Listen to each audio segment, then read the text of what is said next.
Hey guys, this is Doc Green with Amerifield. We're having some training here. I want to try to give you all a little bit of information that I've learned since I've been out here. We're doing sandboxes. These are what we mean by sandboxes. They come on the Halliburton chassis. But anyway, I'm going to get on here and show y'all exactly what we do and give you some pointers and everything to kind of help you guys out, okay? So first thing is landing gear. You see the landing gear? When you're cranking it up, it has to be all the way up. Otherwise, it will hit the scales as you're driving up on them. These chassis run real low to the ground. So be sure you get your landing gear all the way up. That's the first thing. Walk around your chassis, do an inspection on it. Make sure your fenders are there. Yes, I've seen chassis rolling down the road without fenders on them. These little brackets will break right here, and you'll lose your whole fender. So make sure your fenders are okay. Make sure your registration is okay. Your registration, like any other trailer, is going to be located right in there. You unscrew that off, check your registration, make sure everything's up to date before you start hauling your chassis. Come down here. I'll show y'all something. See these little lock pins right here? Here's how they work. You pull this up and you spin it. That little nut goes all the way down. Okay? Turn it that way, and that unlocks the chassis. As you can see in there, but that's what unlocks the chassis. Okay? So going back down here, in order to lock your chassis in, you raise this up, turn it sideways. That's not locked in. That thing can still vibrate out of there. Seen it before. We used to run containers all the time. You have to lift this up and spin that so it gets to the top. Let it down. That way, this part cannot vibrate loose. This locks it in. All right. Next thing we're doing is go back here. You do that on all four corners. Now my chassis is kind of dirty. It's been raining out here and everything, but we're getting it washed today. Make sure your chassis is clean. Headlights are all working. Taillights are all working. Check your light up under here, because if that one's not working, that one is a ticket. Go back there before you go and wipe off your license plate and everything so DOT won't get onto you. Your bar, right here. This little pin, see how that works? That's what holds your bar in place. I'll show you what the bar is for in just a moment. If you take this back, lock it into place using that little rotator right there. Pull your pole out. And that's how you open and close your lids. Guys, when you show up at these sand places, the lids have to be open.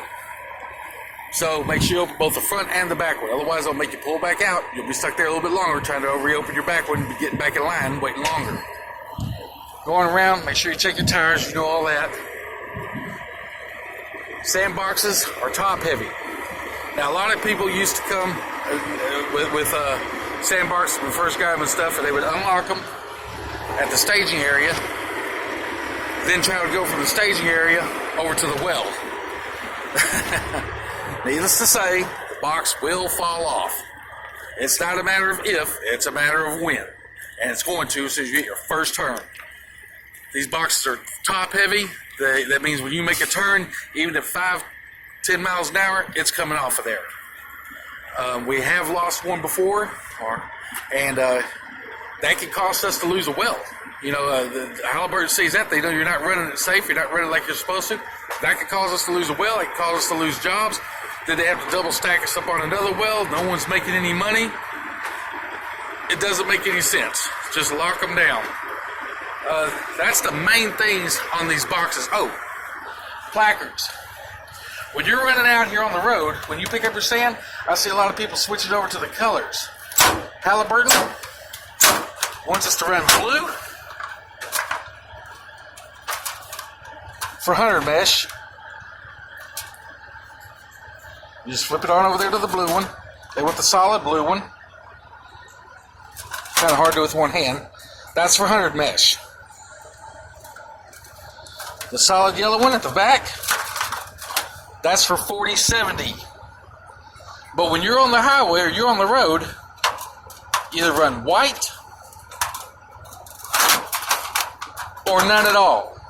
Reason is, DOT will give you a ticket because there's no such placard as blue or yellow in the safety handbook. It doesn't represent anything.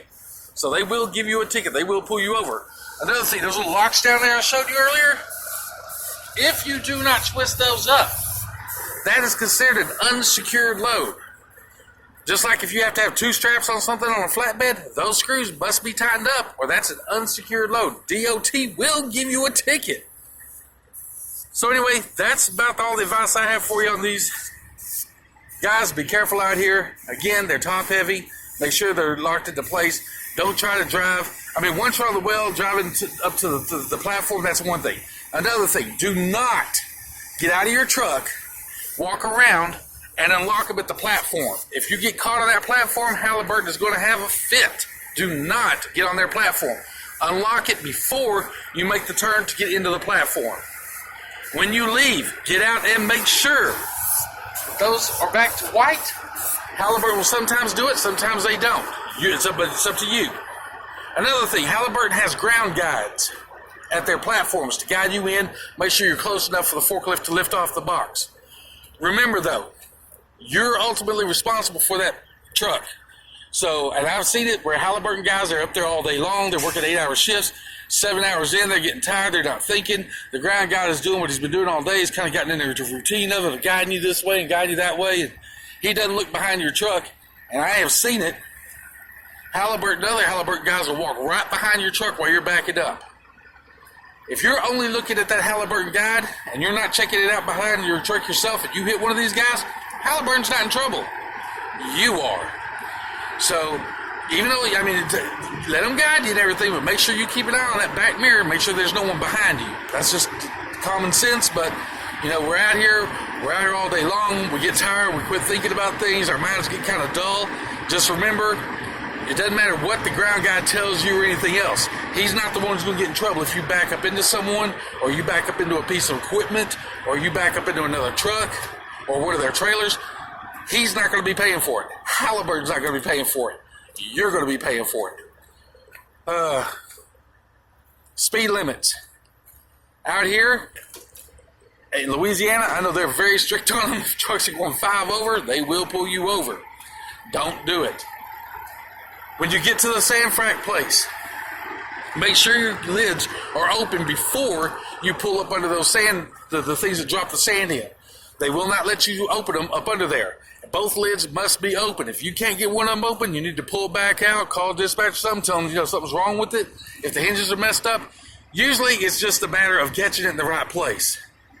But if there is seriously something wrong with it, you need to call dispatch and let them know so you can go get it fixed, because the sand place will not allow you under there, little sand trap, if those both lids are not open. When going in there at nighttime, you're going into the sand pit, and the guys are guiding you in, turn off your headlights. You're blinding him. He can't see to guide you correctly. You're going to end up backing back out, going back in it 3 or 4 times. What else is there? That's it. Again, make sure your landing gear is all the way up, because if you hit that scale with that landing gear, guess who's going to be paying for a scale? So anyway, that's about all the advice I got for you on this. Keep an eye on your hours. Keep an eye on your clock and everything. Don't go the speed limit. Check your locks. When you're leaving the well, after you get a new box, you got to let dispatch know what box number you have. Let them know both that number up here and this number right there. They need to know both of them. Let them in. They'll send you back a dispatch, and then you move on. Check your mud flaps. Make sure they're on there.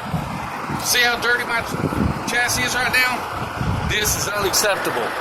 When it gets this bad, you need to call in, like I will be doing as soon as I get through this video, and get a clean out check or something so you go get it washed. The DOT will pull you over and let you know you're trying. See, you cannot even see my light. That just had this morning mud splashed up on here. But that lets you know I have to get this trailer clean. This is unacceptable. Backlights, same thing. The mud gets all over those. So be sure to check.